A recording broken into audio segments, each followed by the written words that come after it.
The morning sun cast long shadows across the quiet suburban street as Margaret Williams carefully backed her modest sedan out of her driveway. At 72 years old, she moved with the deliberate grace of someone who had learned to navigate the world with both dignity and caution. Her silver hair was neatly styled, and she wore a simple blue cardigan over a floral dress, the kind of outfit that made her blend into any crowd of grandmothers at the local grocery store.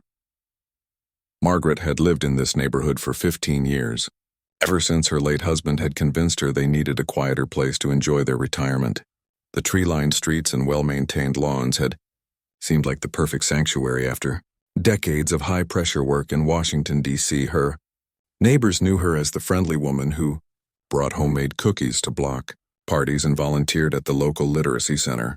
They had no idea that for 30 years, she had been one of the most powerful legal minds in the country. This particular Tuesday morning, Margaret was running later than usual. Her granddaughter Sarah was graduating from law school in 3 hours, and the ceremony was being held across town at the university. As one of the first African-American women to attend Harvard Law School back in the 1970s, Margaret felt especially proud knowing that Sarah was following in her footsteps. Though hopefully with fewer obstacles along the way, she had chosen to drive herself rather than use her usual driver service. The federal security detail that typically accompanied her had been given the morning off, as Margaret preferred to attend family events as privately as possible. Her black judicial robes hung carefully in the back seat, wrapped in a protective garment bag. She planned to change at the university before delivering the keynote address at the graduation ceremony. The traffic was heavier than expected as Margaret merged onto the main thoroughfare, leading toward the university district. She glanced at the clock on her dashboard and realized she was cutting it close. Sarah had specifically requested that her grandmother arrive early so they could take photos together before the ceremony began. Margaret pressed slightly harder on the accelerator, bringing her speed up to match the flow of traffic. Officer Derek Morrison had been having a frustrating morning. 3 minor traffic stops had yielded nothing more than warnings, and his supervisor had been pushing the department to increase their citation numbers. At 28 years old, Derek had been on the force for just 4 years, but he already carried himself with the swagger of a veteran cop. He believed firmly in what he called proactive policing, a philosophy that often translated into stopping vehicles for the smallest infractions, especially in certain neighborhoods.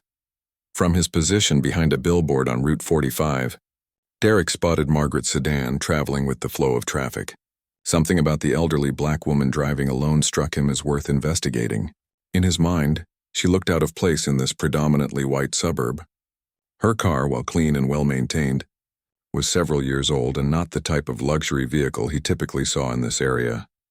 Derek pulled out from behind the billboard and began following Margaret's car, looking for any reason to initiate a stop.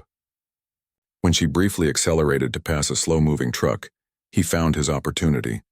His radar gun showed her going 38 miles per hour in a 35-mile-per-hour zone, technically speeding, though barely worth noticing on most days. The flashing lights in her rearview mirror caught Margaret completely off guard. She had been careful about her speed and couldn't imagine what she might have done wrong. Her heart sank as she realized this delay would likely make her late for Sarah's graduation. She carefully signaled and pulled into the parking lot of a small strip mall, choosing a spot that was well lit and visible to other drivers. As Officer Morrison approached her vehicle, Margaret rolled down her window and placed both hands clearly on the steering wheel, a precaution she had learned was necessary during her younger years in the civil rights movement. Despite her distinguished career and the respect she commanded in the highest circles of government, moments like these still reminded her that some people would always see her as just another black woman who didn't belong. "Do you know why I stopped you today, ma'am?" Derek asked, his voice carrying an edge of authority that he used to establish dominance during traffic stops. "I'm not sure, officer," Margaret replied calmly, though she could feel her pulse quickening. "I was being very careful about my speed." Derek studied her through the window, taking note of her modest appearance and older vehicle. In his experience, people who drove cars like hers in neighborhoods like this were usually up to something. "License and registration," he commanded, his tone growing sharper. Margaret reached slowly for her purse, narrating her movements to avoid any misunderstandings. "I'm reaching for my wallet now," she said softly. As she handed over her documents, she noticed the officer's name tag and tried to connect with him on a human level. "Officer Morrison, I'm actually on my way to my granddaughter's graduation ceremony. Is there anything we can resolve quickly?" Derek barely glanced at her explanation as he examined her license. The address matched the suburban neighborhood, but that didn't necessarily mean anything. He had seen plenty of cases where people used fake addresses or lived somewhere temporarily. "Wait here," he instructed, walking back to his patrol car to run her information through the system. As Margaret waited, she watched other cars pass by on the busy street. Some drivers slowed down to look at the scene, and she felt the familiar sting of embarrassment that came with being publicly singled out. She thought about Sarah, probably wondering where her grandmother was, and about the hundreds of young law students who would soon be waiting to hear from their keynote speaker. The irony of the situation was not lost on her.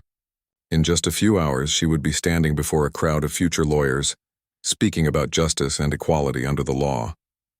But right now, she was just another elderly black woman being treated with suspicion by an officer who had already made up his mind about who she was before he even spoke to her.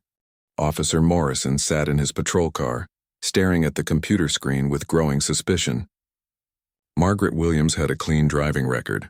No tickets, no violations, nothing that would typically warrant concern. But Derek had learned not to trust appearances.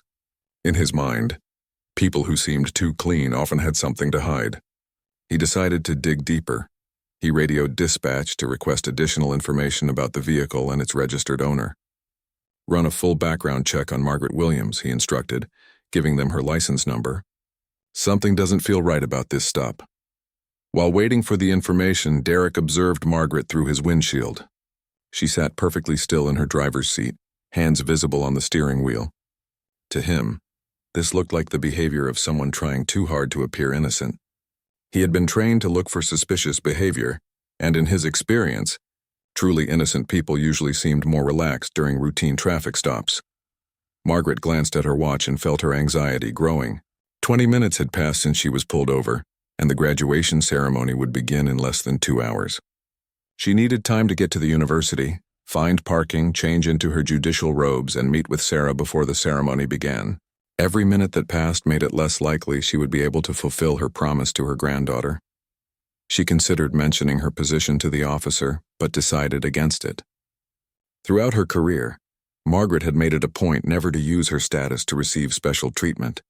She believed strongly that justice should be blind to titles and positions. Even now, when it would be easy to resolve this situation with a simple phone call, she chose to wait patiently and trust that the truth would emerge naturally.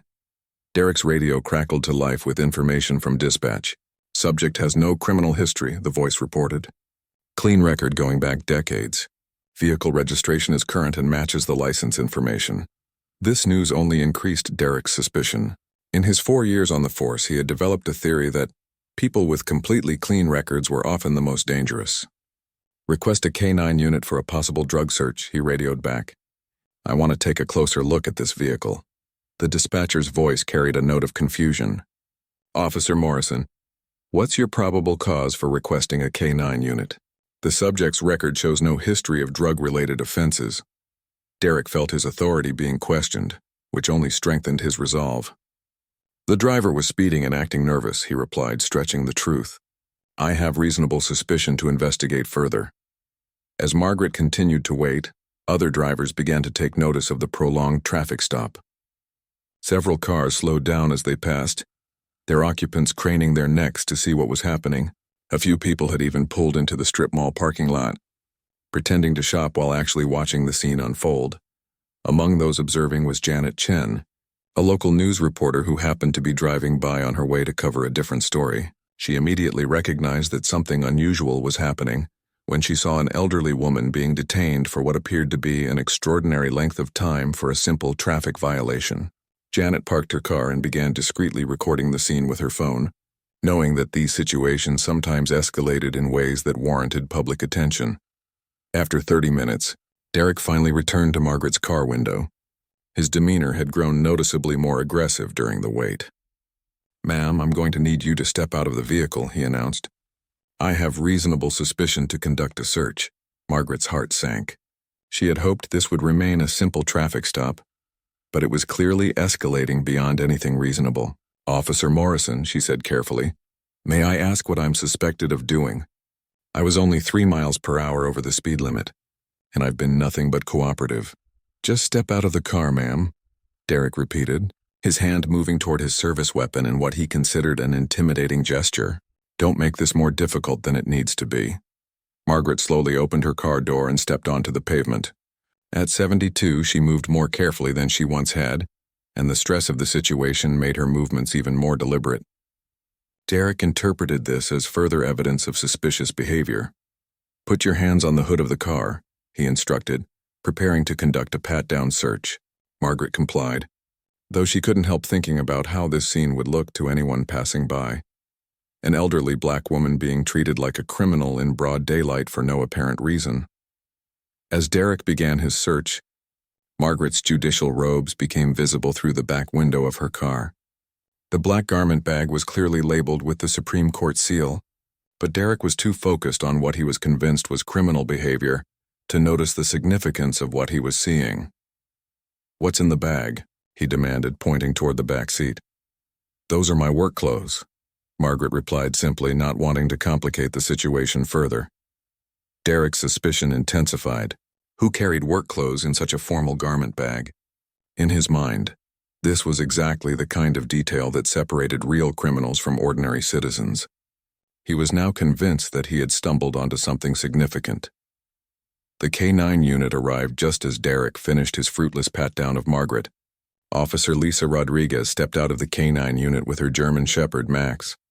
Lisa had been on the force for 12 years and had conducted hundreds of drug searches. She immediately noticed that something felt off about this particular stop. "What do we have here, Derek?" she asked, observing the elderly woman standing beside her sedan with her hand still on the hood. "Suspicious behavior," Derek replied confidently. "Clean record, nervous demeanor, expensive-looking bag in the back seat. I think she's transporting something." Lisa looked at Margaret, then at Derek, then back at Margaret. In her experience, drug traffickers rarely fit this profile. Elderly women driving alone in broad daylight on busy suburban streets were not typical candidates for drug searches. But Derek was her colleague, and she had been requested to assist. As Max began his search around Margaret's vehicle, a small crowd continued to gather in the parking lot. Several people were now openly recording the scene with their phones. The situation that had begun as a minor traffic stop was rapidly becoming a public spectacle, with an elderly woman at the center of what appeared to be an increasingly unreasonable police investigation. The German Shepherd completed his circuit around Margaret's vehicle without indicating the presence of any illegal substances. Max was a highly trained drug detection dog with years of experience, and his lack of interest in the car should have been conclusive evidence that Derek's suspicions were unfounded. However, Officer Morrison refused to accept what he saw as a failure of his instincts. "Run him around again," Derek instructed Officer Rodriguez. "Sometimes they miss things on the first pass." Lisa Rodriguez frowned. Max had never needed a second pass when drugs were actually present, and she was beginning to feel uncomfortable with the direction this stop was taking. She looked at Margaret, who continued to stand patiently beside her car despite being detained for nearly an hour over a minor speeding violation. "Ma'am, I'm sorry about this delay," Lisa said quietly to Margaret while Derek was distracted by his radio. "This should wrap up soon." Margaret nodded graciously. "Thank you, officer. I understand you're just doing your job." Lisa was struck by Margaret's composure and dignity. In her 12 years of police work, she had encountered every type of personality during traffic stops. Truly guilty people usually fell into predictable patterns. They were either overly aggressive or nervously talkative. Margaret displayed neither behavior. Instead, she carried herself with a quiet strength that suggested someone accustomed to handling difficult situations with grace. Meanwhile, the crowd of onlookers continued to grow. Janet Chen, the reporter, had been joined by several concerned citizens who were disturbed by what they were witnessing. Social media posts about the incident were beginning to circulate, with hashtags questioning why an elderly woman was being subjected to such extensive investigation for a minor traffic violation. Derek's radio buzzed with a call from his supervisor, Sergeant Martinez. "Morrison, I'm getting reports about your traffic stop. What's your status? Still investigating, Sergeant, Derek replied, trying to sound confident. I believe we have a situation here that warrants thorough examination. It's been over an hour, Derek. Either charge her with something or release her. We're getting calls from citizens concerned about what they're seeing. Derek felt the pressure mounting. He had been so certain that this stop would yield results, but so far he had found nothing to justify his actions. The K-9 search had come up empty, Margaret's record was spotless, and his only evidence of wrongdoing was his personal feeling that something wasn't right. Desperate to find something that would vindicate his suspicions, Derek decided to search Margaret's car more thoroughly. I'm going to need to look inside your vehicle, he announced, opening the driver's side door without waiting for permission. Officer Morrison, Margaret said calmly. Do you have a warrant for this search? Derek paused. He knew that consent searches were generally preferred, but he also believed he had sufficient probable cause to proceed without explicit permission. I have reasonable suspicion based on your behavior and the circumstances of this stop, he replied, though his voice carried less confidence than before. As Derek began rifling through Margaret's car, he found exactly what one would expect in the vehicle of a 72-year-old grandmother. There was a well-worn Bible on the passenger seat, reading glasses in the center console, photographs of her family in the glove compartment, and various items that clearly belonged to someone living an ordinary, law-abiding life. The garment bag in the back seat remained Derek's primary focus. The Supreme Court seal was clearly visible on the outside of the bag, but Derek had never seen such a seal before and didn't recognize its significance. To him, it looked like some kind of official emblem, which only reinforced his suspicion that Margaret was not who she appeared to be. What kind of work do you do, ma'am? Derek asked as he examined the garment bag more closely. I work in government, Margaret replied simply. She had always been modest about her position, preferring to let her work speak for itself rather than relying on titles or recognition. Derek's suspicions flared again. Government work could mean anything, and in his experience, people who were vague about their employment often had something to hide. He decided to open the garment bag to examine its contents more closely. As Derek unzipped the bag, Margaret's black judicial robes became fully visible. The elaborate design, the rich fabric, and the obvious quality of the garments should have been immediate clues about Margaret's true identity. But Derek had no experience with judicial robes and no context for understanding what he was looking at. These are some pretty fancy clothes, Derek commented sarcastically. What exactly do you need formal robes for in government work? Before Margaret could answer, her cell phone began ringing. The caller ID showed Chief Justice Roberts. Her colleague at the Supreme Court was likely calling to check on her arrival time for the graduation ceremony. Margaret glanced at the phone but made no move to answer it, not wanting to escalate the situation further. Derek noticed the incoming call and caught sight of the caller ID. The name meant nothing to him, but the formal way it was displayed on the phone screen added to his growing list of suspicious details. In his mind, everything about this woman seemed designed to create an illusion of respectability that he was convinced was hiding something more sinister. Officer Rodriguez had been watching this entire scene with increasing concern. She had seen Derek make questionable decisions before, but this stop was crossing lines that made her uncomfortable. Margaret had been cooperative throughout the entire encounter. The drug search had yielded nothing, and there was no evidence of any criminal activity whatsoever. Derek, Lisa said quietly, approaching her colleague. Maybe it's time to wrap this up. We've been thorough and there's nothing here. Derek bristled at what he perceived as criticism. I'm the primary officer on this stop, he replied tersely. I'll determine when it's finished. The crowd of onlookers had grown to include several dozen people, many of whom were openly expressing their disapproval of what they were witnessing. Cars continued to slow down as they passed, and the parking lot of the strip mall had become an impromptu gathering place for concerned citizens documenting what appeared to be an abuse of police authority. Margaret checked her watch and realized that she had now been detained for over an hour and 15 minutes. The graduation ceremony would begin in less than 45 minutes, and she was still 20 minutes away from the university. Even if she were released immediately, she would likely miss her granddaughter's special moment and disappoint hundreds of law students who were expecting to hear her keynote address. The weight of the situation began to settle on her shoulders. This was not just about her anymore. It was about Sarah's graduation, about the message being sent to young people about justice and fairness, and about the broader implications of allowing prejudice and poor judgment to triumph over common sense and human dignity. The tension in the parking lot was becoming palpable. What had started as curious onlookers had evolved into a crowd of increasingly agitated citizens. Several people were live-streaming the incident on social media platforms, and the hashtag #NoJusticeForGrandma was beginning to trend locally. Comments poured in from viewers expressing outrage at what they were witnessing. Margaret's phone rang again. This time the caller ID showed Dean Patterson, the law school dean who was expecting her keynote address. Margaret looked at Derek with weary patience. "Officer Morrison, may I please answer this call? People are expecting me and I need to let them know I may be delayed." Derek shook his head firmly. No phone calls during an active investigation. He was becoming increasingly agitated as he realized that his search had produced nothing substantial, yet he felt committed to seeing it through to some kind of conclusion that would justify his actions.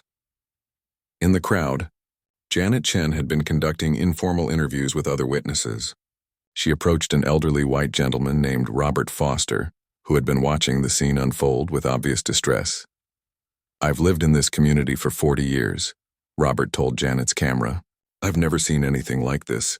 That woman has been nothing but respectful and cooperative, and they're treating her like a dangerous criminal.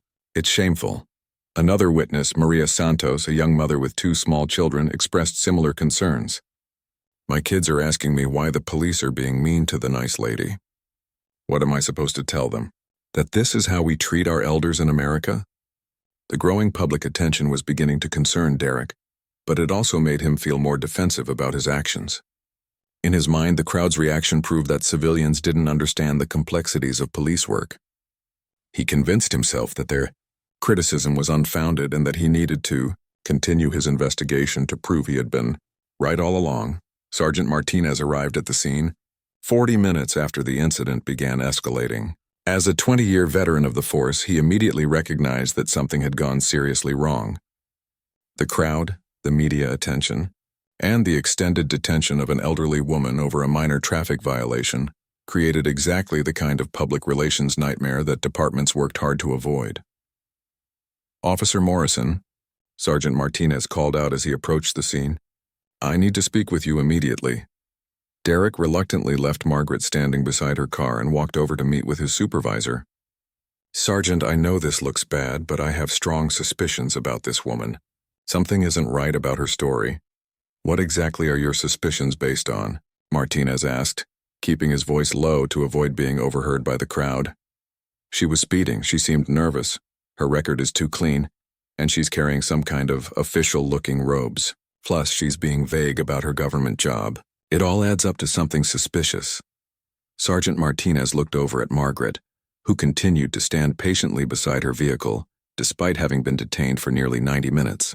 He then looked at the crowd of concerned citizens, many of whom were holding up phones to record every moment of the encounter.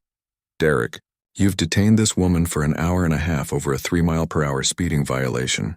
The K9 search came up negative. Her record is clean. What exactly are you planning to charge her with?" Derek realized he was in a difficult position. He had no evidence of any crime, but releasing Margaret now would feel like admitting he had been wrong from the beginning. "I think we should take her to the station for further questioning. There are too many inconsistencies in her story." "What inconsistencies?" Martinez pressed. "She told you she was going to her granddaughter's graduation. She's carrying what appear to be work clothes. Her license and registration are valid. Where's the inconsistency?" Before Derek could answer, Margaret's phone rang for the 3rd time. The caller ID displayed Justice Thomas here, another of her Supreme Court colleagues. The distinctive ringtone she used for work calls was the opening notes of "The Battle Hymn of the Republic," which seemed particularly appropriate given the circumstances. Officer Rodriguez, who had been observing the entire situation with growing discomfort, finally decided to speak up. "Sergeant Martinez, I think we need to take a step back here. I've been doing K9 searches for 12 years and Max has never been wrong when he clears a vehicle. This woman has been cooperative throughout this entire stop. I'm not seeing any evidence of criminal activity." Derek felt betrayed by his colleague's public disagreement with his judgment. "Lisa, you don't understand the full situation. There are subtle indicators that civilians and even experienced officers sometimes miss. Sergeant Martinez was rapidly losing patience with Derek's explanations. The crowd was growing larger. Local media had arrived and social media was buzzing with criticism of the department's handling of the situation. Every minute that passed was making the situation worse for everyone involved. "Officer Morrison, I'm ordering you to conclude this stop immediately," Martinez declared. "Either cite her for the speeding violation and release her, or let her go with a warning. This investigation is over." Derek's face flushed with anger and embarrassment. Being overruled in front of his colleague, his supervisor, and a crowd of citizens felt like a professional humiliation, but he could see that he had no choice but to comply with the direct order. As Derek walked back toward Margaret's car to inform her that she was being released, his phone buzzed with a text message from a friend who had seen the social media coverage of the incident. The message included a link to a news article with the headline, "Local police detain elderly woman for 90 minutes over minor traffic violation."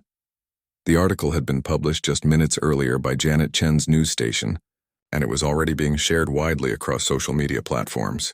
The accompanying video showed Margaret standing beside her car with remarkable dignity, while Derek searched through her belongings, followed by footage of the growing crowd of concerned citizens. Derek's heart sank as he realized that his actions were now being scrutinized, not just by his immediate supervisors, but by the broader public. The comments section of the article was filled with expressions of outrage and demands for accountability. Some commenters were calling for Derek to be fired, while others questioned the department's training and policies. Meanwhile, Margaret continued to wait patiently beside her car, checking her watch periodically as she calculated whether there was still any possibility of making it to Sarah's graduation on time. The ceremony was scheduled to begin in 20 minutes, and she was still at least 15 minutes away from the university campus. She thought about Sarah, who was probably wondering where her grandmother was and whether something had happened to prevent her from attending the most important day of her young legal career. Margaret had never missed an important family event, and the possibility that she might disappoint her granddaughter because of this absurd situation filled her with a sadness that was deeper than any frustration she felt about her own treatment. Derek approached Margaret's car with reluctance, knowing he had to release her but struggling with the feeling that he was somehow giving up on an important investigation. "Ma'am, you're free to go," he announced stiffly. "I'm issuing you a warning for exceeding the speed limit." Margaret nodded graciously. "Thank you, Officer Morrison." She gathered her belongings and prepared to leave, though she knew it was now impossible to arrive at the university in time for the beginning of Sarah's graduation ceremony. As Margaret started to get into her car, Derek's curiosity got the better of him. The formal robes, the official-looking seal on the garment bag, and the repeated phone calls from people with formal-sounding names had created questions in his mind that he couldn't let go. "Ma'am, can I ask you one more question?" Derek called out. "What exactly do you do in government work? Those are some pretty official-looking clothes you're carrying." Margaret paused with her hand on the car door. Throughout the entire ordeal, she had refrained from using her position to end the situation, believing strongly that justice should be equal for all citizens regardless of their status or title. But Derek's direct question created an opening for her to provide an honest answer. "I'm a judge," Margaret replied simply. Derek's expression changed slightly. A judge would explain the formal robes and the official calls, but he was still skeptical. Local judges didn't typically carry themselves with quite the same level of dignity that Margaret possessed, and their robes weren't usually as elaborate as what he had seen in her garment bag. "What kind of judge?"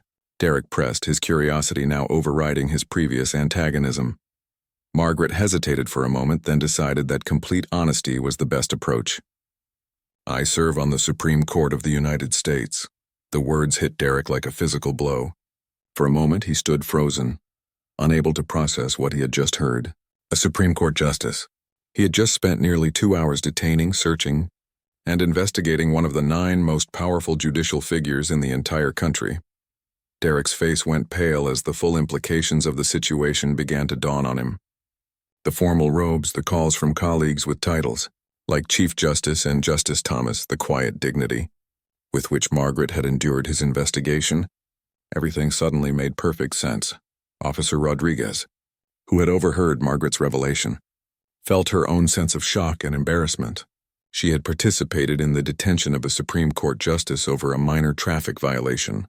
The absurdity of the situation was overwhelming. Sergeant Martinez, who was still dealing with the crowd and media attention, heard Derek's sharp intake of breath and hurried over to see what had happened. When Derek wordlessly pointed toward Margaret, who was now sitting in her driver's seat preparing to leave, Martinez leaned down to speak with her. "Ma'am, I'm Sergeant Martinez. I want to apologize for this entire situation. It should never have escalated to this point." Margaret looked up at the sergeant with tired eyes. "Thank you, Sergeant. I understand that officers have difficult jobs and I don't hold grudges. But I do hope this situation can serve as a learning experience for everyone involved." Martinez nodded respectfully. "Ma'am, is there anything we can do to help you get to where you need to be? I understand you mentioned a graduation ceremony. I'm afraid I've already missed the beginning," Margaret replied sadly. "My granddaughter is graduating from law school today and I was supposed to deliver the keynote address.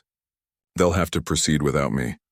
The weight of what Derek had done began to settle on everyone involved. He had not only detained a Supreme Court justice inappropriately, but he had also caused her to miss one of the most important moments in her granddaughter's life. The personal cost of his actions was becoming clear alongside the professional implications. Janet Chen, the reporter who had been covering the incident, overheard Margaret's comment about the law school graduation. As a journalist, she immediately recognized the significance of the story that was unfolding. A Supreme Court justice detained by police while trying to attend her granddaughter's graduation was major national news. Janet approached Sergeant Martinez respectfully. "Sergeant, I'm Janet Chen from Channel 7 News. I've been documenting this incident and I think the public deserves to know what happened here today. Would Justice Williams be willing to provide a statement?" Margaret overheard the request and considered it carefully. She had always believed in transparency and accountability, especially when it came to interactions between law enforcement and the community. After a moment, she rolled down her window and addressed Janet directly. "Ms. Chen, I appreciate your professional coverage of this situation. What happened here today is unfortunately not uncommon for many Americans, particularly in communities of color. The difference is that my position provides me with protections and recourse that many citizens don't have." Janet nodded respectfully. "Justice Williams, what would you like people to learn from what happened here today?" "I would like people to understand that respect and dignity should be extended to all citizens during law enforcement encounters, regardless of their race, age, or appearance. Every person deserves to be treated with the presumption of innocence until there is clear evidence of wrongdoing." Derek stood nearby, listening to Margaret's measured words and feeling the full weight of his mistakes. He had allowed his biases and preconceptions to guide his actions, resulting in the inappropriate detention of not just any citizen, but one of the most respected legal minds in the country. As Margaret prepared to drive away, Derek made a decision that took considerable courage. He approached her car window one final time. "Justice Williams," he said quietly, "I owe you a personal apology. My conduct today was unprofessional, and I let my assumptions guide my actions instead of following proper procedures. I'm sorry." Margaret looked at the young officer with compassion rather than anger. "Officer Morrison, I accept your apology. We all make mistakes. What matters is what we learn from them and how we grow as people." Derek nodded, though he knew that accepting responsibility was only the first step in addressing what had happened.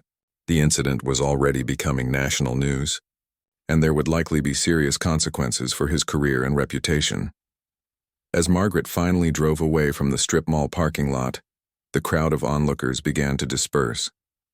Many of them had recorded portions of the incident and were already sharing the footage on social media platforms. The story was spreading rapidly, with news outlets across the country beginning to pick up the coverage. The graduation ceremony at the law school was already underway, but Dean Patterson had made the decision to delay the keynote address in hopes that Justice Williams would still be able to attend. When Margaret's assistant called to explain the situation, the dean was shocked and immediately began making arrangements to accommodate the justice's delayed arrival. Margaret arrived at the university 40 minutes after the graduation ceremony had begun. She parked quickly and hurried toward the law school building, carrying her garment bag and hoping she wasn't too late to deliver her keynote address. As she walked across campus, several people recognized her from the news coverage that was already spreading across social media. Dean Patterson met Margaret at the entrance to the auditorium with visible relief. Justice Williams, thank you for still coming. We held the keynote slot for you, hoping you would make it. I'm so sorry about what happened. Thank you for waiting, Margaret replied. Is there somewhere I can change into my robes? Within minutes, Margaret had transformed from the elderly woman who had been detained at a traffic stop into the dignified Supreme Court justice that hundreds of law students had gathered to hear. Her black judicial robes carried the weight and authority of the highest court in the land. But they were the same garments that Officer Morrison had dismissed as suspicious just hours earlier. As Margaret entered the auditorium, the entire graduating class of law students rose to their feet in applause. Sarah Williams sat in the front row, tears of relief streaming down her face as she saw her grandmother finally arrive. The young woman had spent the past 2 hours worried that something terrible had happened to prevent her grandmother from attending the most important day of her academic career. Dean Patterson approached the podium to introduce the keynote speaker. Ladies and gentlemen, it is my honor to present someone who has dedicated her life to the pursuit of justice and equality under law. Please welcome Associate Justice Margaret Williams of the United States Supreme Court. The applause was thunderous. Margaret took the podium and looked out at the sea of young faces. Future lawyers, judges, prosecutors, and public defenders who would shape the legal system for decades to come. She had prepared remarks about legal ethics and the responsibility that came with a law degree, but the events of the morning had given her a different message to share. Thank you for that warm welcome, Margaret began, her voice carrying across the packed auditorium. I had planned to speak to you today about the importance of legal ethics and professional responsibility. But I find myself wanting to share a more personal story about something that happened to me just this morning. The audience leaned forward, sensing that they were about to hear something unexpected and significant. On my way to be with you today, I was pulled over by a police officer for a minor traffic violation. Margaret continued. What should have been a simple interaction became a 90-minute ordeal during which I was searched, questioned, and treated with suspicion, not because of anything I had done, but because of assumptions made about who I was based on my appearance. A murmur rippled through the audience. Many of the students had already seen the social media coverage of the incident, but hearing it directly from Justice Williams gave it a different weight and significance. The officer who stopped me saw an elderly black woman driving alone, and he made assumptions about my character, my intentions, and my worthiness of respect. He didn't see a Supreme Court justice, but more importantly, he didn't see a fellow human being deserving of dignity and fair treatment. Margaret paused, allowing her words to sink in before continuing. As you begin your legal careers, you will encounter situations where you have power over others, power to make decisions that affect people's lives, liberty, and futures. I want you to remember that with that power comes the responsibility to see beyond surface appearances and to treat every person with the respect and dignity they deserve as fellow citizens. The auditorium was completely silent except for Margaret's voice. The officer who detained me this morning is not a bad person. He is a young man who allowed his biases and preconceptions to guide his actions instead of following the principles of equal justice under law. We all have biases. The important thing is recognizing them and refusing to let them compromise our commitment to fairness and justice. Sarah Williams watched her grandmother with enormous pride. Even in the face of humiliation and injustice, Margaret was using the experience as a teaching moment, focusing on education and understanding rather than anger or retribution. Some of you will become prosecutors, and you will have the power to decide who to charge and how to pursue cases. Some of you will become defense attorneys, fighting to protect the rights of those accused of crimes. Others will become judges, making decisions that affect families and communities. Whatever path you choose, remember that justice is not just about following rules and procedures, it's about seeing the humanity in every person who comes before our legal system. Margaret's voice grew stronger as she reached the heart of her message. The traffic stop this morning delayed my arrival here, but it also reminded me of why your generation of lawyers is so important. You have the opportunity to be better than those who came before you. You can build a legal system that truly provides equal justice for all, regardless of race, age, gender, or social status. As Margaret concluded her address, the graduating students rose in another standing ovation, but this time it carried a different energy. They weren't just applauding a distinguished jurist. They were acknowledging someone who had shared a deeply personal experience to teach them about the kind of lawyers and human beings they could choose to become. After the ceremony, Margaret spent time with Sarah and her friends, taking the photos they had planned and celebrating this milestone in her granddaughter's life. The morning's ordeal felt distant now, overshadowed by the joy of seeing Sarah receive her law degree and begin her own journey in the legal profession. Meanwhile, back at the police department, Officer Derek Morrison was meeting with internal affairs investigators who had been called in to review the incident. The social media coverage and news reports had created public pressure for accountability, and the department needed to respond appropriately to what had clearly been an inappropriate use of police authority. Derek's career in law enforcement was effectively over. The incident had been too public, too well documented, and too clearly inappropriate for him to continue in his current role.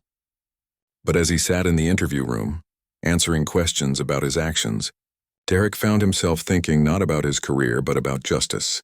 William's words of forgiveness and her hope that he could learn from his mistakes. The story of the traffic stop became a national conversation about policing, racial bias, and the treatment of citizens during law enforcement encounters. Justice Williams used her platform to advocate for better training, clearer policies, and increased accountability in police departments across the country. Sarah Williams graduated with honors and went on to work as a civil rights attorney, inspired in part by watching how her grandmother had handled the morning's ordeal with grace and dignity.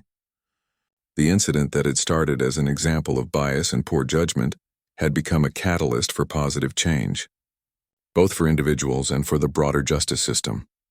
Officer Morrison eventually found work in a different field, but he never forgot the lesson he had learned about the importance of treating every person with respect and dignity. The traffic stop that had ended his police career had also taught him something valuable about the kind of person he wanted to be. Justice Williams continued to serve on the Supreme Court for several more years, but she was perhaps most remembered not for her legal opinions, but for the way she had turned a moment of injustice into an opportunity for education and growth. The story of the racist officer who stopped an elderly black woman, unaware she was a Supreme Court judge, became a powerful reminder that dignity and respect should be extended to all people, regardless of their position or status in society.